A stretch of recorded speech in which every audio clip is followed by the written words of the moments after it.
Pada saat itu kan saya ngeliatnya di kaca spion dalam. Nah pas saya nengok posisi ke belakang untuk ngeliat si sosok, itu palanya muter 360 derajat. Astagfirullahaladzim. Tatapan saya kosong, saya melek lagi, brak, jatuh tuh pintu. Nah, bener tuh, malam tuh saya bener-bener kerjain tuh bener-bener.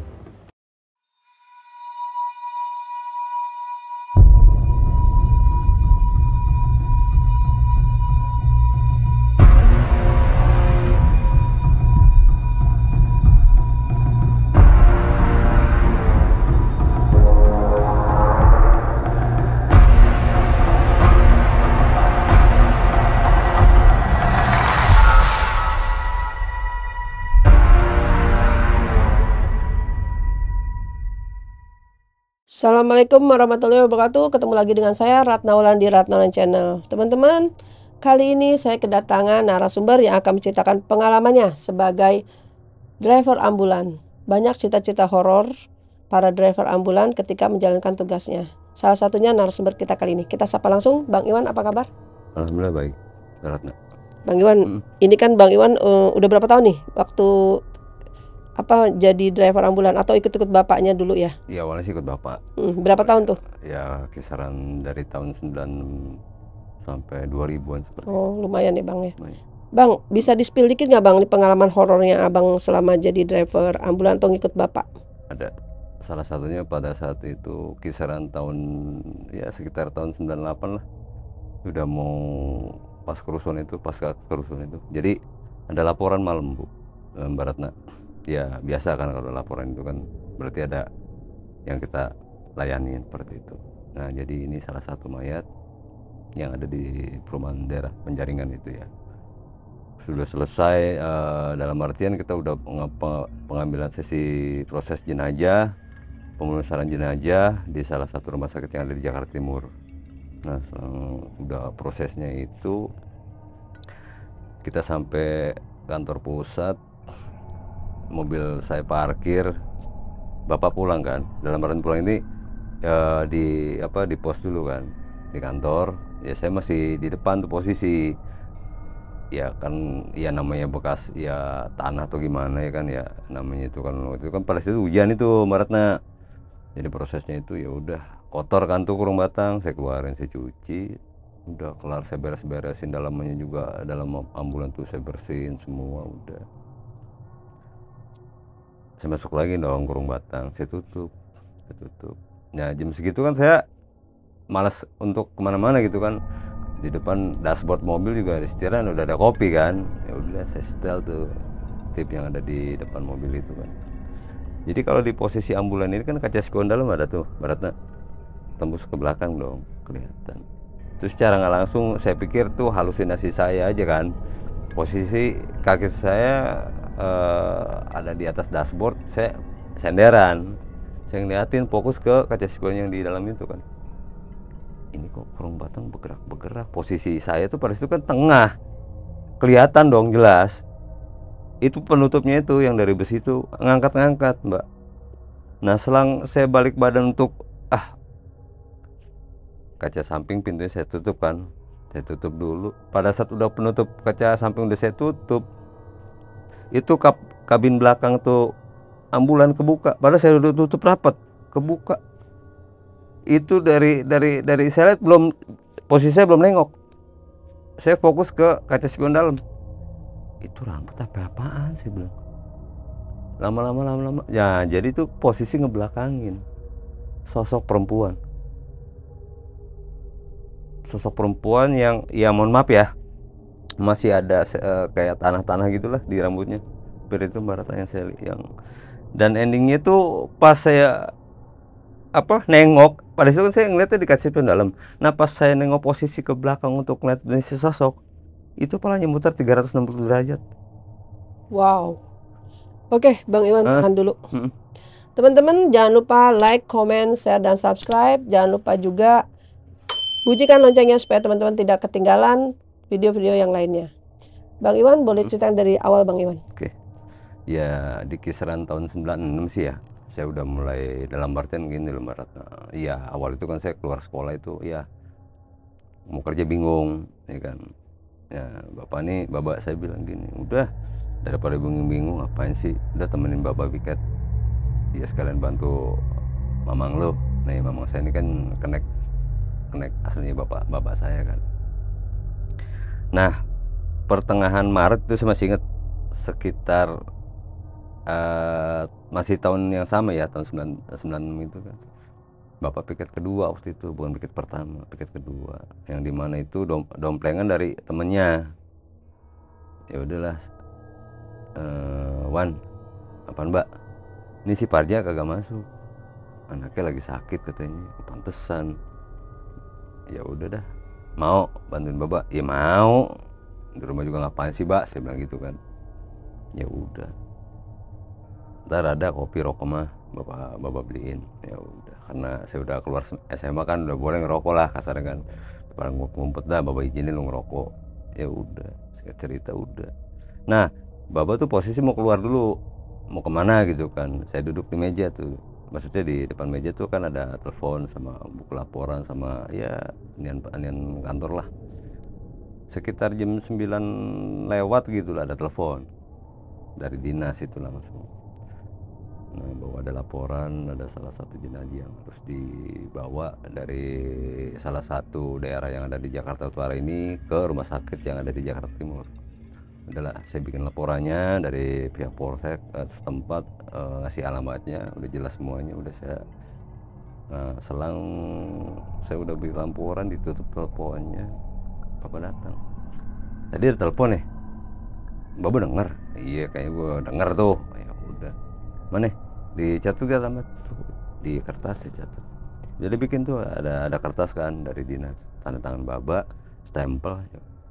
Udah siapin, panasin mobil dulu deh. Udah panasin mobil. Di situ kita nggak ada, normal aja baratnya. Ya sampai tempat tujuan. Ya bener itu posisinya memang ada di luar dia kan, jenazah itu udah ya kasar udah dipakai kantong mayat lah ya kan. Tadi saya belum ngeliat jelas itu sosok seperti apa, itu laki apa perempuan. Nah katanya polisi ini perempuan. Ini korban kecelakaan. Iya, sepertinya sih seperti itu. Bukan sepertinya, maksud saya gini loh, saya kan pada situ belum ngeliat jelas kan. Saya izin dulu dong, dan mohon izin, bisa dicek gak? Oh yaudah silakan buka kantongnya. Saya buka resletingnya gitu. Iya kan sih seperti kecelakaan tunggal atau gimana kan. Tapi posisinya ini barang buktinya udah diamanin sama polisi gitu. Ini ya barang buktinya, tas segala macam udah dimasukin dalam satu wadah kardus gitu lah. Dibawa aja nanti. Ya udah dibawa. Nah ditelepon pihak keluarganya kan, salah satunya tuh ada yang dihubungin, ada diperiksa dari barang bukti si korban ini kan. Ya udah ditelepon sama pihak polisi. Nah setelah itu, Pak, daripada ini udah nih si Ma itu udah hampir 5 jam katanya. Ya udahlah kita langsung bawa, sampailah kita ke rumah sakit yang ada di Jakarta Timur gitu kan. Ya ada proses juga dong, tantangan segala macam. Pada saya turunin itu dari kurung batang, saya buka dong penutupnya, itu masih ada di posisi jenazah, itu masih ada di kantong mayat, plastik mayat itu saya buka. Itu mohon maaf ya Mbak Ratna, saya lihat kondisinya tuh aduh benar-benar mengenaskan lah. Saya lihat itu tangannya posisinya memang udah begini, cuman kan antara batas tulang ini ke ini kan kita rata, dia udah, mohon maaf ya, tulangnya keluar, tulang ini keluar, jadi dipaksa mungkin ya, keluar tulangnya, darah masih ada itu. Udah diproses itu udah kan sama pihak forensiknya, udah bagian yang di kamar jenazahnya udah dibersihin, udah Pak, saya minta tanda tangan aja, saya bilang ini untuk masalah keluarganya gimana, saya udah nggak ada urusan lagi seperti itu kan. Ini kan udah tanggung jawab polisi sama pihak rumah sakit, saya cuma di sini cuma dikasih taunya bawa ke rumah sakit ini. Oh yaudah, dari jawabannya udah ngerti kok bapak dari dinas pemakaman ya. Iya ya udah tanda tangan. Pada saat bapak di mobil kan, karena saya udah paham kan, ya udah saya tanda tangan, saya udah kelar itu, udah baliklah kita ke kantor sekitar jam 11 sampai kantor tuh. Yang bapak pengen makan dulu, pulang kan jarak rumah di tempat kerja kan bapak tuh nggak jauh ya Mbak Ratna, bisa ditempuh sama jalan kaki lah. Ya udah iseng gua.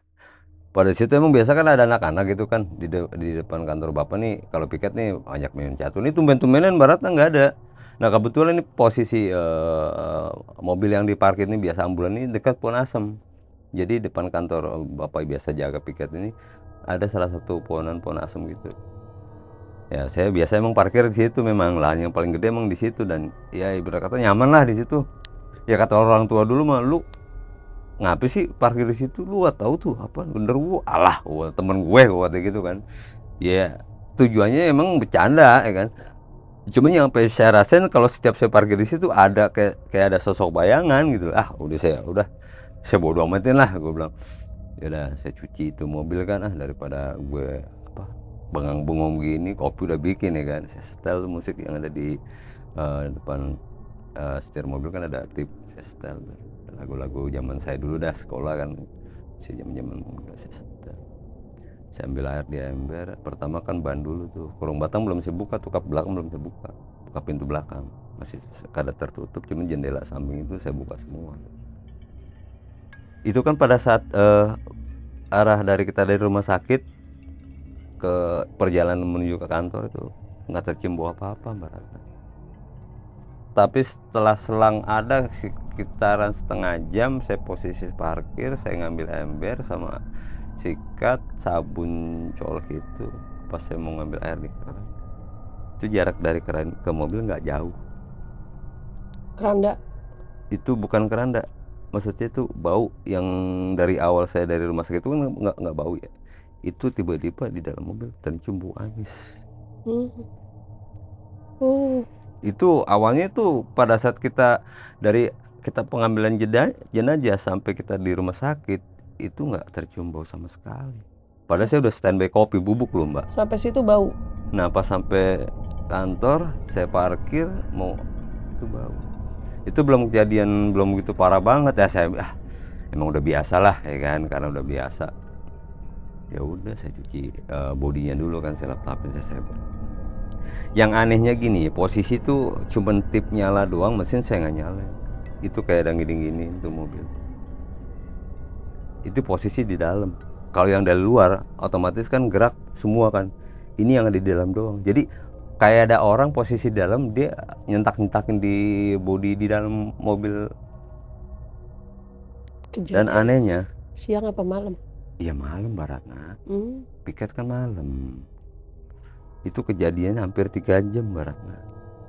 Dari proses saya sampai itu jam 11 kurang 10, setengah 1, jam 1 itu kelar nyuci itu, masih nyuci mobil lagi udah dihajar kayak begituan. Bodo amat lah, biarin aja lah. Saya teriak, gue bawa lu masih aja ganggu ya, gue minta maaf lah kalau ada barang-barang ketinggalan, ntar gue balikin. Asal ceplos tuh saya ngomong Baratna. Nah pada saat habis selesai ngomong kayak begitu, berhenti, nggak gerak lagi tuh mobil. Saya bercandain lagi, nah gitu dong, lo ngerti kan? Ya kan, gue tadi kan bawa lu, intinya cuma hilangin rasa takut saya kan. Dan tumben-tumbennya itu di depan kantor biasa anak-anak pada main catur, bahwa itu sepi sama sekali Baratna. Dan mobil itu terparkir rapi. Ini sama sekali adanya posisinya ada di samping semua itu yang parkir anak-anak. Tumben-tumbennya nih sepi. Wah enak dong, posisi gue jikjak nih, miring nyerong ya kan. Iya enak, leluasa kan, karena kan kosong lahannya kan, biasa parkir berjajar gitu, nih tumben-tumbenan. Babak juga aneh amat sih Wan. Udah jadi enak parkir, udah cuci mobil itu udah saya rapin tuh, udah kelar lah ya. Saya lap dong ke kanebo kan, dari bodi luar dulu tuh, enggak dari dalam dulu, depan setir sebelah kanan itu saya bersihin kaca sibon segala macem, dashboardnya masih kena air kan, tuh saya lap. Nah duduk saya tuh kan, kopi di atas dashboard dong, saya ambil, saya minum. Pada saat kaca sibon di dalam tuh saya tekok agak ke bawah, tembus ke bagian belakang. Jadi ambulan ini kalau di tengah itu ada kaca yang geser gitu, kayak kaca apa sih di lemari itu bisa geser gitu. Belum terjadi apa-apa, pembatas. Dan lampu di atas kap itu kan saya nyalain di depan aja kan, di belakang saya matiin tuh. Ada 2 lampu yang ceklek begini di atas tuh, ya saya matiin. Pada saat nyalain Saya tutup pintu habis ambil kopi, saya ngelap bodi depan dulu dong, ya kan ibu. Kopi tetap saya pegang begini. Itu kan posisi yang di depan yang nyala, yang belakang nyala, yang depan mati. Serius. Koslet kali, jangan-jangan kena air. Perasaan sih positif ya kan, karena saya ngebanjir pakai keran banyak, itu kencang banget airnya emang. Saya masuk lagi, saya buka pintu samping yang belakang nih, bagian belakang. Saya begini, nyala. Tadi lu nyala, sekarang lu mati.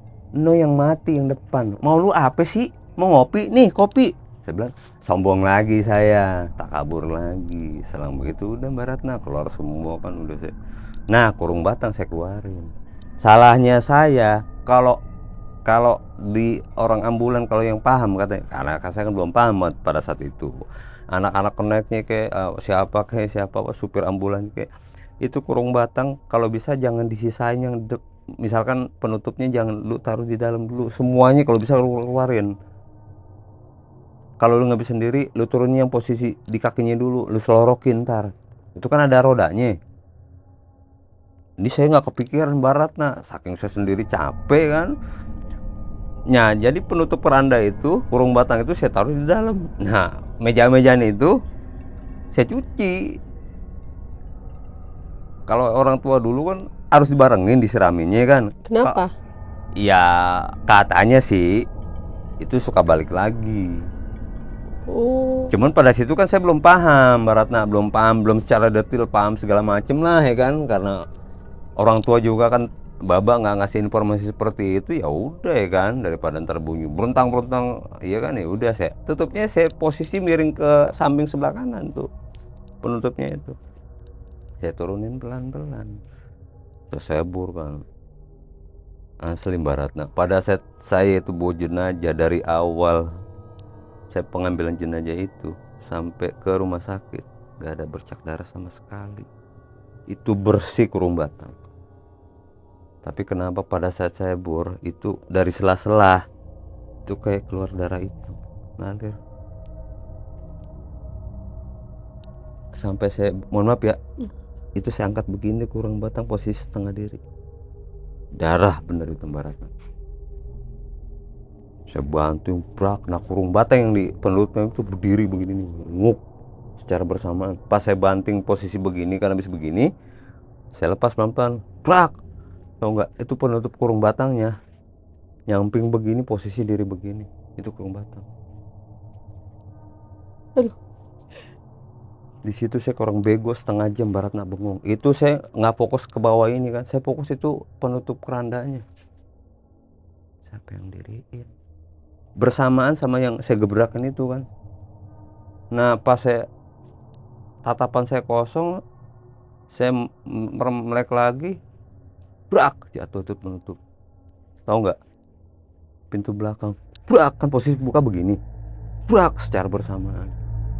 Waduh. Lampu mati semua, termasuk tip yang saya nyalain mati semua. Di situ saya kalang kabut, saya kelilingin tuh ambulan. Takutnya ada orang ngerjain doang Baratna, anak-anak gitu, anak-anak kenek gitu, siapa gitu ngetes mental saya, ngetes nyali saya nih kan. Gak ada sama sekali. Padahal itu kan becek, otomatis kalau ada orang itu ada jejak kakinya, entah itu sendal atau dia telapak kaki dia, nggak ada sama sekali. Murni itu saya sendiri, nggak ada siapapun pada saat itu, pada saat malam itu. Sekitar jam 12 kurang 10, masih ingat saya kejadiannya, sampai saat ini saya nggak bakal lupa itu kejadian yang paling bener-bener, bener-bener berarti ya bokap gue top banget dah. Babe gue nggak ada duanya, bener Mbak Ratna, itu bener-bener saya, waduh itu kejadian yang nyata real sampai sekarang tuh sama saya inget. Setelah kelar udah deh, di tangan masih megang gemeteran, pelan-pelan saya tutup kuranda, saya naikin tuh pelan-pelan kan, saya dakal ada kasok kan buat naik gitu kan, saya pakein kasok pelan-pelan banget itu, saya bener masuk ya kan, kerandanya masuk, penutupnya pun saya lapin pelan-pelan itu kan. Saya tutup lagi, maaf ya tadi saya galak, mohon maaf banget, udah aman, bau masih ada, nggak sampai di situ doang, udah bersih total. Secara bersamaan itu lampu setelah saya bilang minta maaf nyala semua, termasuk tip nyala. Ganteng nggak tuh? Hah? Dan bukan itu doang Mbak Ratna. Yang saya bilang lagi itu kan saya parkir tepat di samping pohon asam laki. Ya. Itu belum ada di situ, tuh sosok perempuan ada di atas ternyata. Ih, Mbak Ratna. Jadi posisi kap atas. Jadi gini loh, posisi itu asam laki dibikin di situ kan ada tukang kembang juga. Yang salah satu ada di belakang, di dalam itu ada TPU kan. Nah, dibikin semacam kayak apa sih, kios gitulah, di atas tuh dibikinin terpal gitu. Saya ada pantulan dong dari lampu kantor bokap nih, bapak piket kan. Itu terpal kenapa yang bikin gerak? Pas senok begini, pada situ saya habis ngelap kaca spion yang sebelah kanan. Pelan-pelan. Oh, ada kaki. Saya nengok begini, kaki bukan. Itu nggak sadar tuh kan bos segini, kaki bukan. Astaga. Tapi di posisi nyamping begini Mbak. Tahu nggak? Kalau di atas ketinggian kan jarak kayak gini pasti kakinya suka duncang-uncang begini kan. Posisinya nyampingin saya dengan rambut begini, itu rambut sebagian saya lihat tuh jelas banget itu masih ada tanahnya. Begini. Nggak pakai sisir, tangan doang begini. Jadi posisi rambut yang panjang ini disejajarin ke sebelah kiri. Jadi begini dia. Posisinya nyamping, kakinya begitu-gituan. Itu setiap kali dia begini itu tanah. Pantesan ini kok ada yang peruluk-peruluk dari atas, apaan? Gue bilang udah bersih kan pakai kemoceng, udah bersih. Tanah dari mana sih kan? Saya muter tuh, posisinya ada sebelah kiri samping mobil nih, muter kanan. Sarap lagi tuh kaca spion kan. Ih, kok ada tanah, prok. Ya kedengeran dong. Ini terpal begini kan? Nggak, pada saat saya belum melihat ada posisi kaki uncang-uncang begitu Mbak Ratna. Ini terpal nggak ada angin, nggak apa, posisi kok gerak-gerak begitu. Di situ cuma saya doang, nggak ada orang sama sekali. Nah, pas saya penasaran, pas habis saya ngelap muka saya pakai kanebo, kaki begini uncang-uncang. Jadi posisi rambut yang panjang ini dikesibakan ke sebelah kiri, tanah itu yang dari rambutnya itu jatuh pas di atas kap mobil ambulan. Pantesan bunyi, oh lu, gue kata, kan gue udah bilang minta maaf, gue kata. Nggak takut? Hah? Nggak takut. Iya, bukan masalah nggak takut Mbak Ratna ya. Takut manusia pasti ada. Cuman posisi saya mau kabur, ini kaki saya stuck di situ aja. Gimana sih buat ngelangkah kayak berat banget. Selang bersamaan saya pada posisi jangan ganggu saya minta maaf. Itu suara saya pikir suara burung apa gitu kan, kayak menyerupai anak ayam. Cek cek cek cek. Ternyata suara yang di atas. Tanah masih dia nyibakin begini, masih ada. Udah, saya bawa ember, saya sebor tuh pohon asam. Tahu nggak dia terbangin? Kuntilanak kayak nggak di film-film begini, dia begini terbangin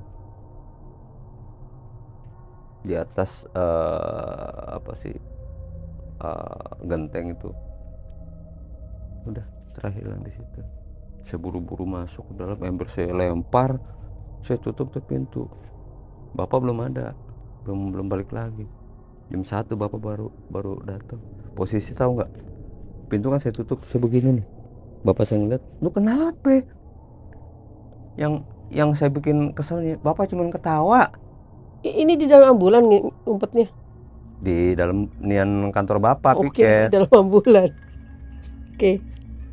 Mobil cakep nih, bersih. Lu kenapa begitu? Jadi di kolong meja sih begini. Ya lu ngeliat ya. Ternyata bapak mungkin tahu. Ujung-ujung begini Mbak Ratna. Nyali lu masih segini tau. Gue katanya, baba, gue mau udah empot-empotan, gue katanya, lu bagus kagak kojor, kata baba ya kan. Udah kalau begitu baba tidur ya, tidur tuh di depan. Jadi posisi dalam kantor bapak piket nih ada kamar, cuman pakai hordeng. Saya di depan tuh dekat pintu ada kaca kan. Gue bilang, jangan nongol lagi lu, ada bapak gue nih, gue katanya, tarik pendel. Sombong lagi tuh saya. Jadi posisi ini mobil kan awalnya nyamping, saya pepetin ke tengah, ya kan. Nah, yang gobloknya saya posisi pintu belakang pas depan jendela kaca yang saya duduk di situ ada meja, percis di situ. Ya enggak dong, saya nonton TV kan, TV ada di atas tuh, saya nonton TV. Otomatis ujung mata saya kelihatan kan, tembus ke kaca dong sesekali. Aman, ada bapak gue gitu. Sombong, ngopi lagi. Pintu kan ditutup, Mbak, dari samping kayak yang begini nih.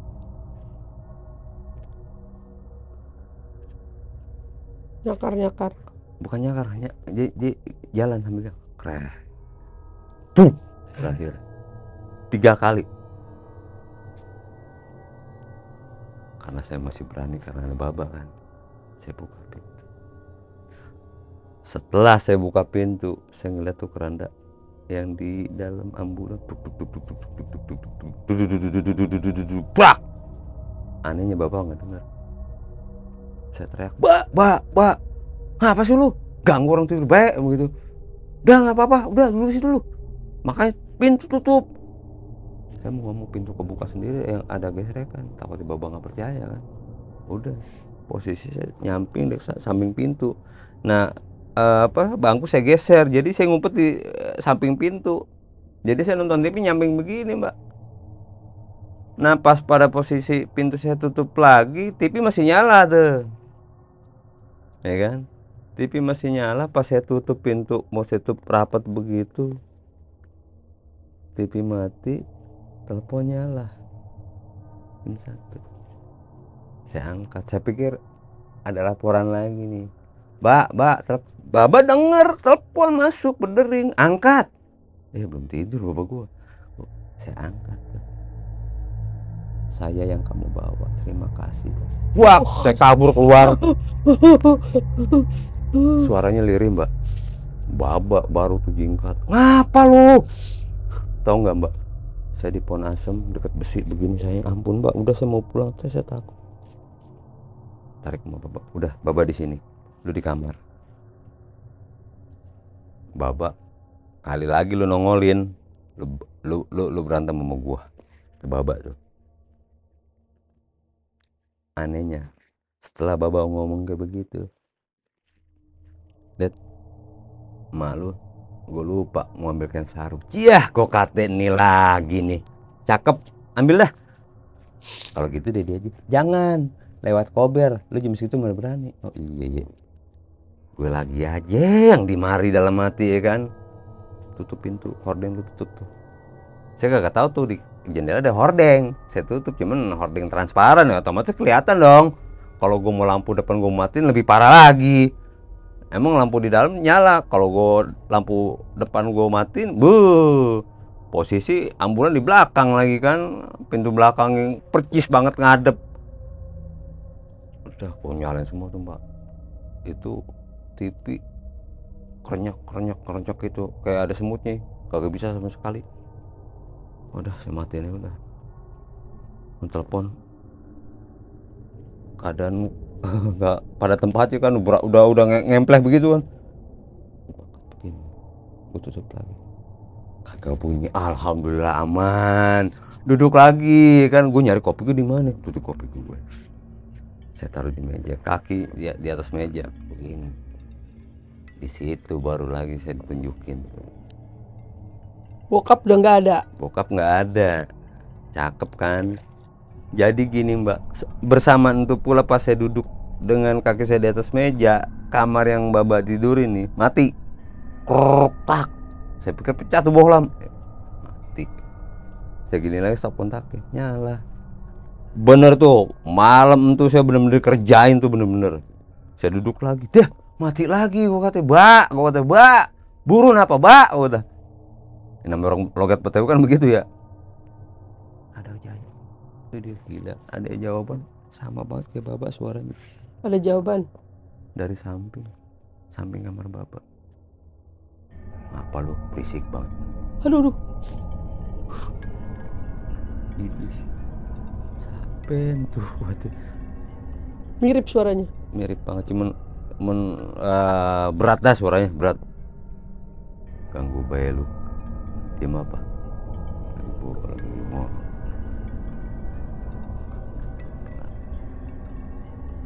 Setelah ada sosok, ada suara yang ngomong nyerupai kayak Baba, saya buka pintu pelan-pelan.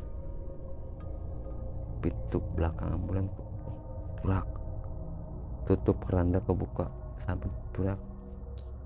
Gimana? Pintu belakang ambulan kebuka, Pintu belakang ambulan terbuka. ke atas tuh burak begitu kan. Kurung batang tutupnya kebuka dari samping. Gila. Gimana sih?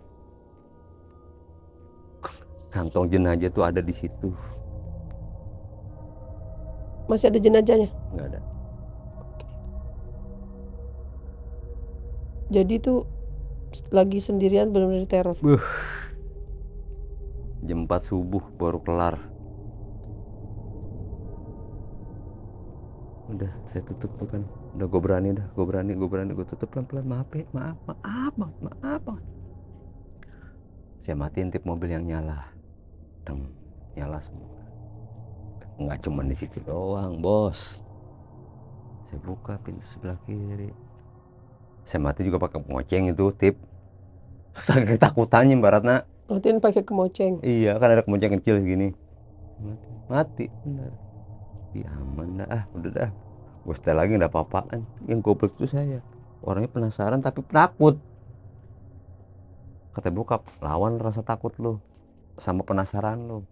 Timbul lagi tuh hawa saya berani kan. Duduk lagi, nggak ada apa-apa, udah aman. 2:30 lewat 15 menit. Setel lagi lagu dangdutan. Kaca spion dalam saya tekuk begini ke belakang posisi. Kebuka lagi tuh. Pintu cuman pelan-pelan kayak yang buka dari luar. Saya liatin tuh dari awal dia mau ke atas, kayak ada tangan yang ngebuka. Tuh saya liatin di kaca spion dalam. Saya belum berani nengok ke belakang. Prak. Tutup keranda. Prak.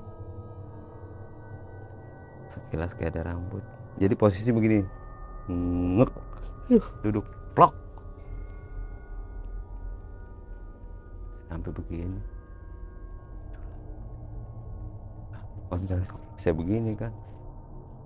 Ini mungkin jelas ya. Rambut itu mah dalam hati. Rambut. Iya. Ini hati ngegerutu aja, Mbak. Ini mah ngerjain saya apa gimana sih? Ini begig dalam hati. Udah lama banget sih, Mbak, ngambil kain sarungnya di Bogor emang dalam hati. Jauh amat ini mah gua kata. Itu, Mbak, bener-bener itu jam kayak perasaan itu lama banget. Kagak udah-udahannya. Seret, ya Allah, masih jam segini gua kata. Saya diam tuh tip kasih nyala. Makin lama makin kencang tuh tip. Padahal volume cuma kecil, lama gede. Mati semua mesin. Duk mati semua. Termasuk lampu yang di depan mati. Cuman lampu yang di belakang hidup. Gue penasaran ya. Antara takut, berani, penasaran. Gue jadiin satu dah tuh, gue buletin. Saya nengok ke belakang. Dia nengok, posisi kan belakang, sambil ngebelakang gini nih posisi saya nih. Kan awal saya ngeliat tuh kan dari kaca spion, dia ngebelakang saya. Jadi kita main belakang gitu Mbak Ratna. Nah pas saya berani dia nengok, dia muter nggak badan. Kalau saya kan badan muter juga dong, ikut dong. Dia kagak, cuma leher doang. 360 derajat ngok. Termuter dong 360 derajat. Muter begini, kepala. Oh. Nah pas saya balik lagi begini, baru ini matanya keluar satu. Bunyi kip baru begini, nembus ke atas di dalam kap ambulan. Di situ baru saya kojor, saking udah nggak kuatnya kena hanteman nih ya. Udah begini udah, tahu pingsan tuh apa udah lemes saya udah. Baru Baba datang. Bukan nolongin anaknya kayak apa gitu ya, malah cekikikan ketawa nih kupingnya sama denger. Ya lu mau besok jangan ikut gue dah, lu mau rempeyek. Babak ngomong begitu, bangun saya tuh normal lagi, nyala tip nyala. Lu baru gue tinggal sebentar, mbak sebentar, sejam. Lu lihat jam gue lah, saya kan lihat jam pada situ kan 1:30 lebih berapa gitu. Di jam bapak baru jam berapa? Jam 12 kurang 10. Perputaran waktunya tuh saya ternyata dimensi lainnya seperti itu kali ya. Beda waktu, beda ini kali ya. Bener. Nah, pada saat saya ngunjukin sama jam saya kayak baba. Walah. Udah dulu di dalam deh. Nih, lo baru tahu kan kerja baba lu kayak begini kalau tiap malam. Lu mau taunya duit aja. Udah ngerasain kan? Iya dah, Mbak. Ampun, Mbak, ampun, tobat saya. Ngomong lagi dah ngelawan bapak dah. Bener. Nih, bapak lu nih kalau tiap malam begini. Cuman gua mau kagak ngaduin melulu orang sama lu. Udah saya duduk. Udah dalam sana. Lagian jam segini tip masih dinyalain aja. Iseng, Mbak. TV kan ada. Dia kagak tahu, gua di kamar dihantem terus. Mun gua kagak ngomong aja. Normal lagi tuh TV. Posisi pada saat bapak keluar telepon kan, pas saya keluar tuh udah ngemple tuh apa namanya, apa sih kayak kabelnya tuh ngemple ke bawah meja. Pas buka pintu rapih, gila nggak? Jadi gini Baratna, posisi di dalam itu kan ada wastafel. Sejak saya di dalam tuh ruangan, saya nggak ke kamar atau nyuci tangan. Bapak mau cuci tangan, becek amat, tok. Tuh kaki siapa langkahnya? Telapak kaki siapa tuh? Mana? Itu. Ya, nggak salah lagi lah. Nggak salah lagi ini mah. Apa kata bapak? Nggak salah lagi. Saya kagak ngomong aja. Secara bersamaan bapak ngelihat, saya ngelihat di kaca nako dekat kamar mandi nongol begini nih. Apa? Itu sosok kuntilanak. Aduh. Udah jam 4 orang tahrim selesai, aman. Saya ngaca dikasih. Udah nggak beraturan mbak muka saya, dalam artian dulu udah ngantuk ada, pucet ada.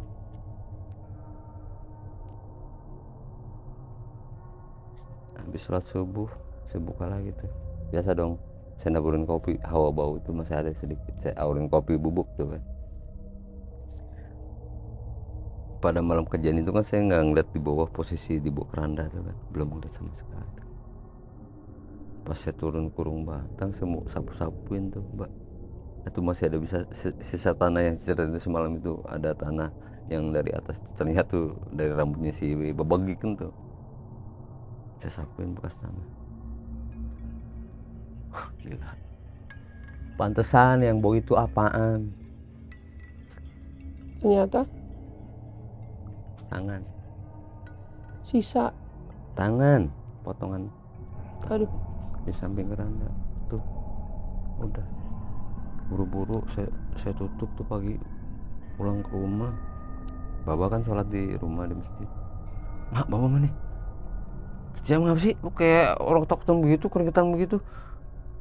Dia ngopi, lu kopi Baba lu udah minum tuh, baru adem, kagak enak. Baba lu kagak adem, kopi adem. Ada apaan kagak? Baba mana, Baba? Baba mana? Udah sabar lu, apa sih? Kayak bapak lu juga model lu nggak buru-buru apa lu, diem udah diem. Udah bapak datang, apa lagi sih? Tarik tuh saya ke belakang.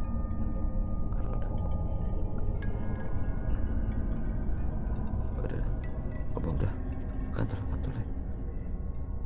Apaan? Udah biar nggak tahu. Udah berdua tuh setengah udah terang kan. Balik lagi ke kantor. Tuh mobil ngapa taruh di situ? Jauh banget, ntar banyak mobil orang-orang stop parkir di sini, ribet lagi keluarnya. Buka pintu samping tuh, astagfirullahaladzim kata bapak, lu ngapa kagak ngomong dari semalam? Kagak tahu kan gelap posisinya, kagak fokus itu, saya dikerjain mulu. kena mulangin ini mah gua tuh. Ya udah siang-siang mulang ditaruh kantong plastik Bisa segini. segini sarung tangan karet. Saya masukkan sarung tangan karet, saya gubut-gubut pakai kainan, baru saya iniin kantong plastik itu. Saya balik lagi ke rumah sakit. Benar ternyata itu bagian yang pemeriksaan jenazah, nyari tangannya.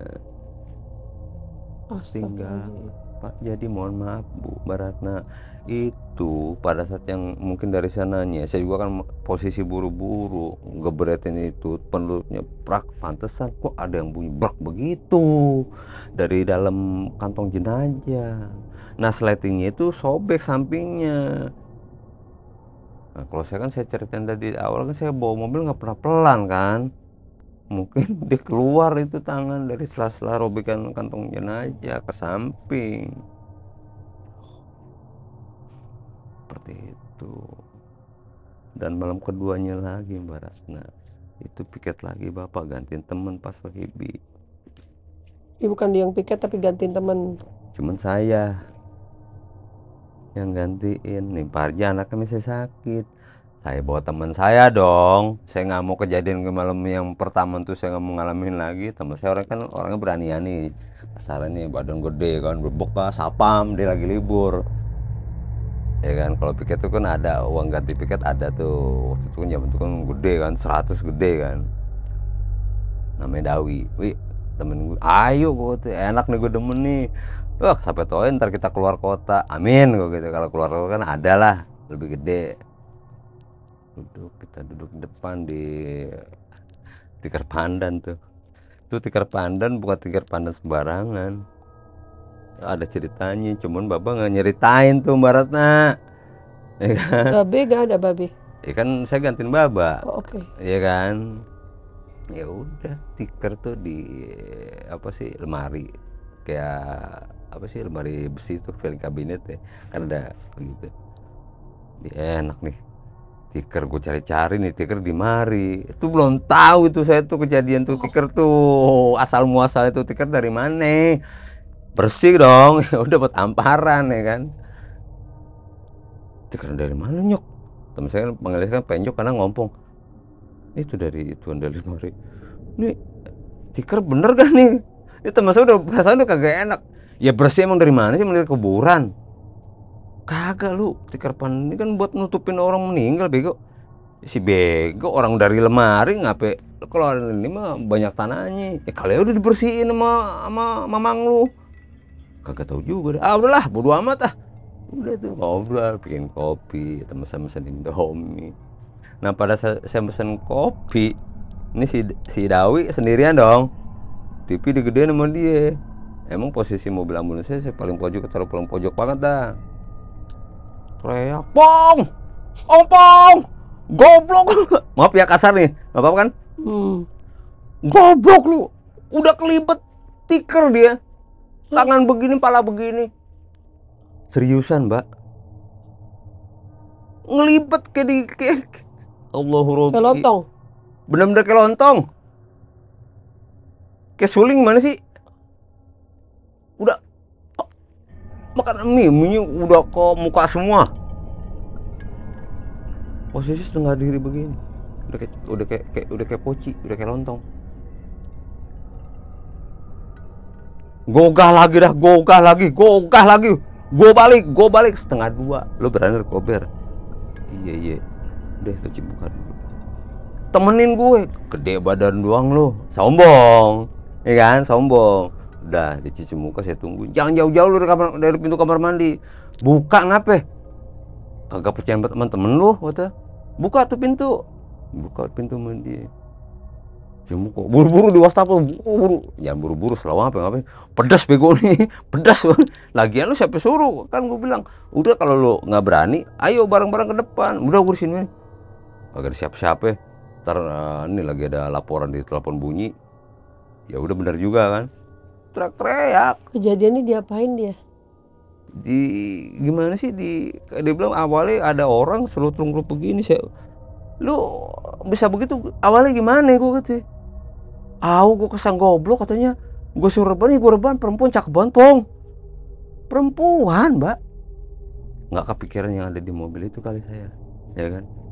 Ah, masa iya sih wadon Pong, cakep banget Pong, pengen rebaan, gue geseran maksud gue, bukan rebaan maksudnya pengen duduk lah. Gue nyadar Pong, pada saat lu tinggal gue nyadar tuh posisi nggak ada orang, masa nah tiba-tiba dari samping mobil Bang Rustam itu ada wadon. Gue kata, lu tegur ya, gue tegur. Nah lu, ya gue suruh parahin kemari, kasihan dirian, nyamperin si goblok. Tapi gue ngeliat lu nggak ada orang, nggak ada siapa-siapa. Mana lu makan Indomie gimana sih? Indomie gue taruh di ituan dekat tiker, gue ngobrol. Perasaan dia ngobrol sama tuh wadon. Saya ngeliat dia dari posisi depan, dia lagi makan mie. Nah pas saya kelar bayar kopi sama es teh manis, dia kan pesan es teh manis tuh, teriak. Nah yang tukang warung Indomie kan kenal sama dia, si Dawi udah kenal lah. No, si Page pala gede, ngapa lo teriak? Bener teriak. Saya nggak ngeliat kalau dia posisi ngereba ke atas tembok, posisi miring. Dan dia kemana tuh? Suara doang, orangnya kemana? Mik kan? Itu mie apa, mangkoknya udah pecah, muka mie semua udah tuh, nggak pukul lagu udah tuh. Masih ingat wadon nih, wadon mana Pong? Wadon itu, wadon siala tuh, wadon asar tuh. Gue dilibedin begini, suruh bahan katanya, mau dipijitin alasan mah, lah nggak tuh gue digulung gini kayak lontong begini gue dah. Oh, Cakep Pong, lu ngeliat di mana? Tuh udah samping nian, cakep di situ dah emang. Ngapa lu kata? Udah cium muka lu, ya gue pedes. Uja, gue temen, iya gue temenin, lu jangan bawa, jangan berisik apa.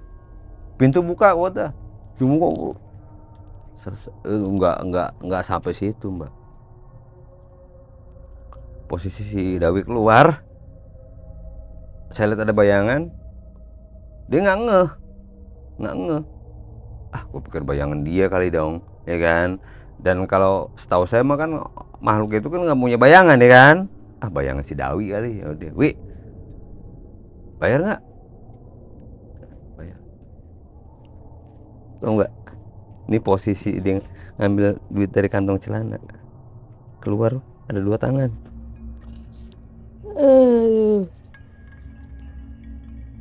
Tahu nggak itu tangan? Yang saya pakai sarung tangan karet sama plastik secara bersamaan keluar. Itu tangan yang gue bawa ke sono. Si goblok, si Daun nyautin omong, bego, lu ngomong apaan sih lu? Jalan ke depan, Wi, nggak beres nih, Wi. Pas dia nengok pergi, astagfirullahaladzim, tuh tangan lagi Pong, dilempar tuh, buak, udah kabur. Gue pulang. Kabur. Jam berapa itu? Jam 3. Lo depan, bodo amat. Yang warung Indomie nyamperin, ngapa Pong? Orang gila, gua tau, orang kagak apa-apa. Gede doang lu, badan lu waktu mama. Nggak kayak gue begini ya. Begini gue mah, woi gila preman. Iya preman dah, mama preman. Preman ya mak, preman. Mak lewat samping mak lewat samping buat. Terus sosok di samping mak. Tapi emaknya nggak ngelihat. Nggak nyadar. Nah pas balik badan mau lewat samping mobil saya, teriak, astagfirullahaladzim, bener Pong, nu dia ngeliat, gue ngeliat anjing. Katanya, lu apes, gua apes. Itu sendal trompo disambit, ya itu kena seng, buak, kabur. Rame baru tuh, kenek pada nih. Ngapain lagi sih lu pada? Rame amat sih. Kan gue bilang, Pong, tutup itu bekas peti. Gue nggak tahu bang. Emang siapa? Si Gedong. Ya Gedong lu ajak piket. Gede doang badannya, goblok. Jadi pas saya beli es sama kopi, SMS sama kopi, itu pintu gudang peti dibuka sama dia Mbak Ratna. Kenapa? Dengan alasan ketutup, kebuka lagi, bodo amat lah, kebuka aja udah sekalian. Nah di situ perempuan dari samping ambulan yang lama. Dulu kan ambulan lama kan modelnya kayak kereta jenazah hitam. Di situ diparkir, itu punya babanya saya, punya baba lagi.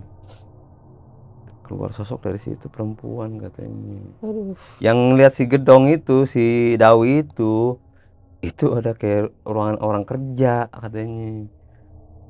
Gua mau ngomong sama elu, Pong.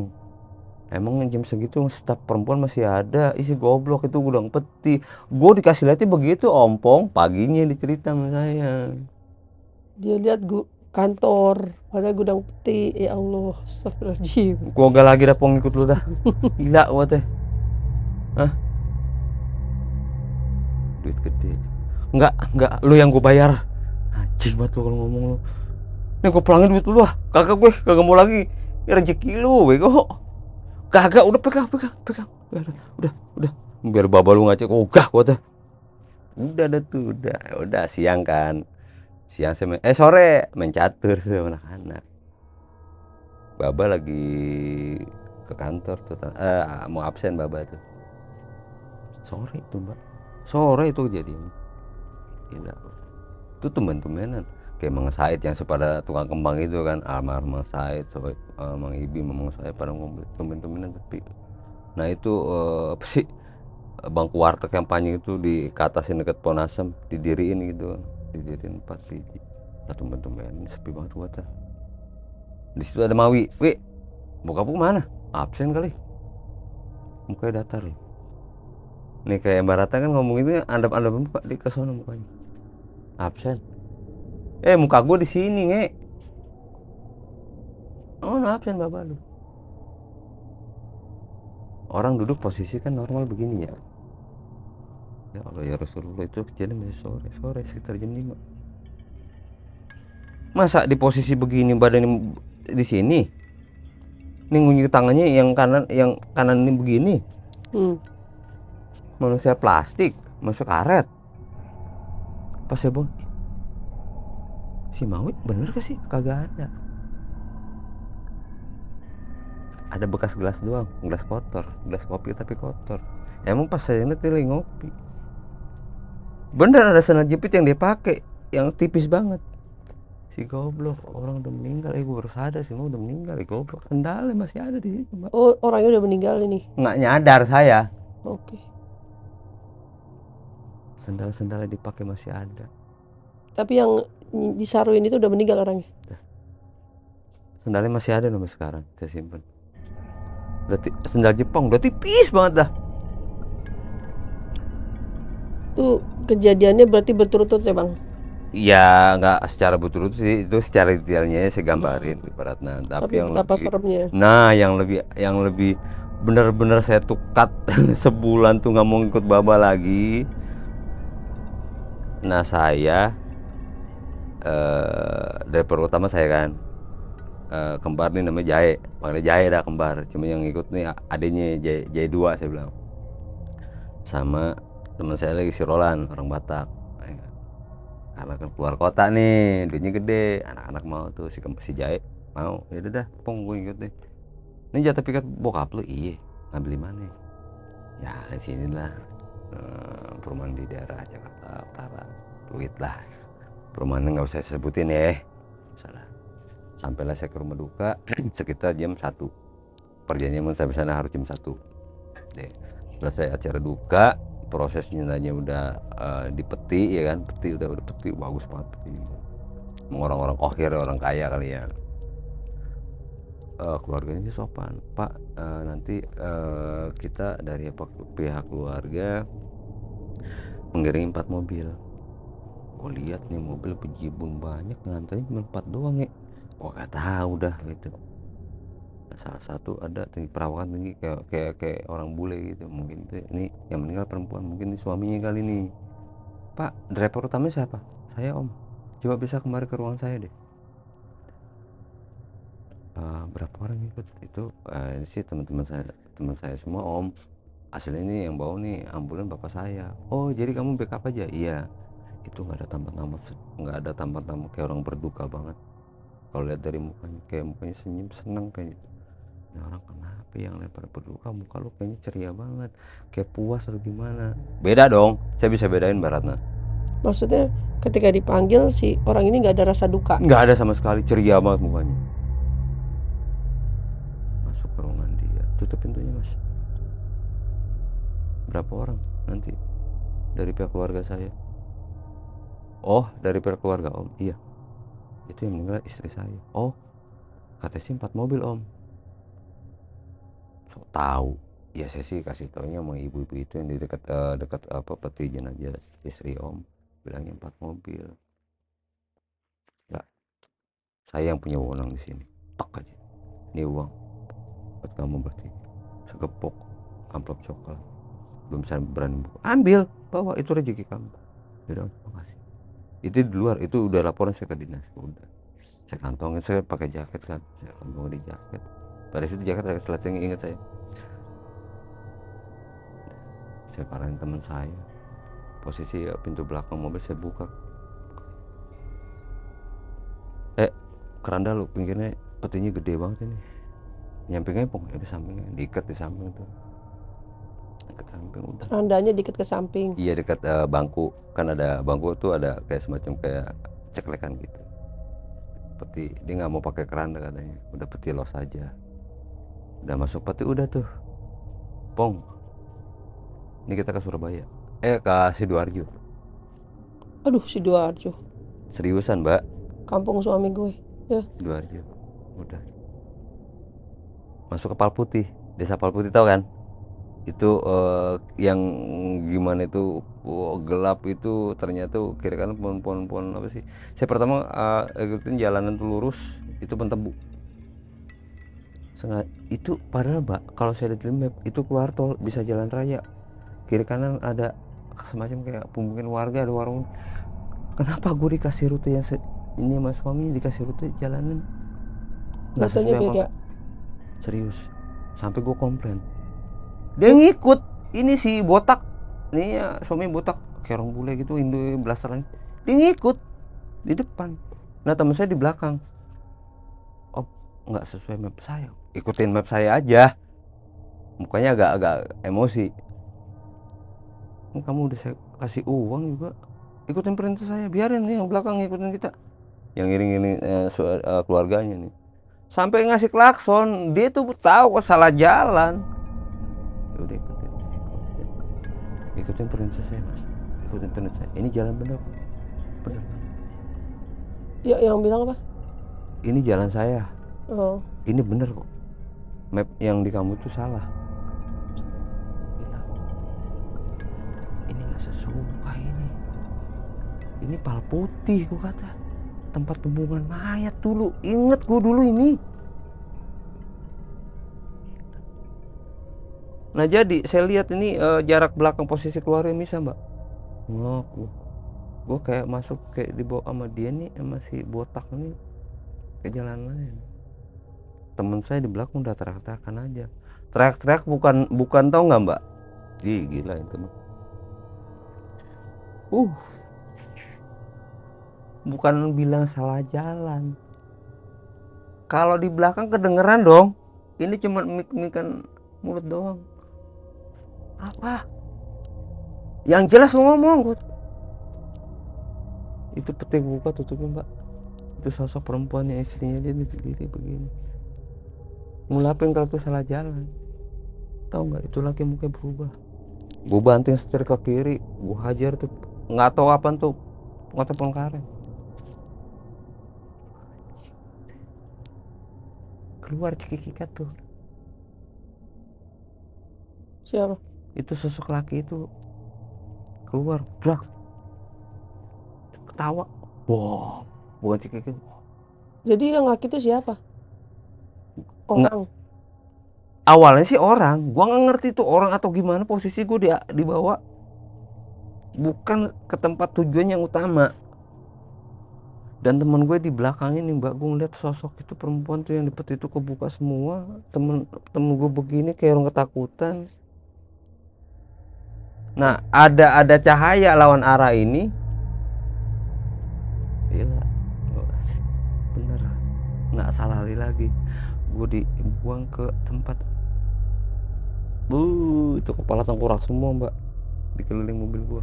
Jadi yang maksudnya Dan yang dari awal gua maksud saya nih, ini suami yang ngikut bener awal mah, ternyata itu mobil saya tuh diikutin sama sosok yang lain, udah ngikutin dari dia. Nah jadi ini sosok perempuan ini, dia kisahnya ini ditumbalin sama lakinya, dibawa ke situ.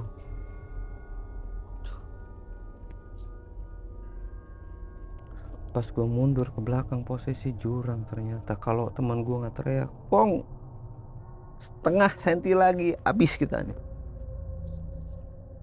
Jadi si yang botak ini bukan orang. Bukan. Ternyata suami itu adanya di mana? Masih di Belanda.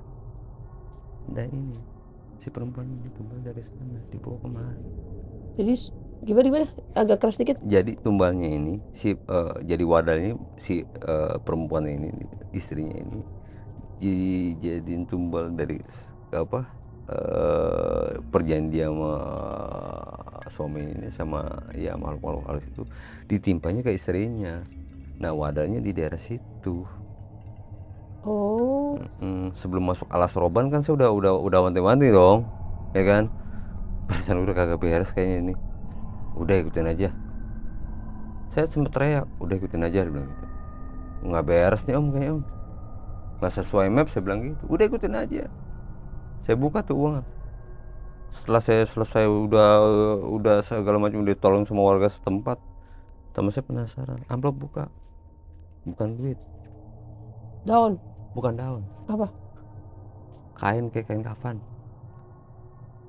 segini, diikat sama Nah, terus jenazahnya dikemanain? hilang. Terus keluarganya ngikut? Hilang. Jadi nggak ada orang? Nggak ada sama sekali. Mobil keluarga nggak ada sama sekali. Nah, subuh ngedengar suara azan subuh. 4 beda. Saya dikelilingin sama warga di situ. Dan ternyata memang benar saya dikasih jalan salah. Pihak keluarga nelpon polisi. Oh. Nah, di situ. Tapi mayatnya hilang. Hilang. Terus gimana?